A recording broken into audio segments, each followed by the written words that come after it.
Makapuso update mula dito sa Cebu, kinansila na nga ng Philippine Coast Guard ang biyahe ng mga barko mula sa Pantalan dito sa lalawigan ng Cebu pasado alas 11 ngayong gabi.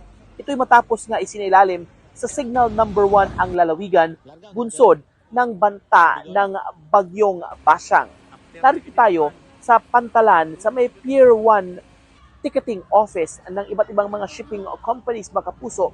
May mangilan-ngilang mga pasahero na nandito na lang natulog pansamantalang nanunuluyan matapos nga makansila ang biyahe ng kani-kanilang mga barko.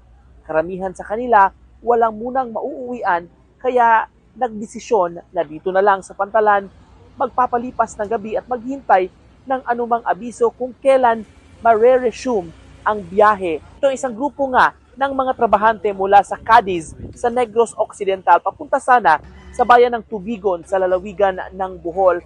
Stranded rin anila, maghintay na lang sila sa gym kung saan sila kasalukuyang nanunuluyan dahil wala naman silang mauuwian dito sa lalawigan ng Cebu. Nagpapasalamat sila sa barangay sa pag-accommodate sa kanila at nagbigay pa ng mga kutsyon na kanilang nagamit para komportable ang kanilang pagtulog. Ako si Nico Sereno para sa GMA Integrated News.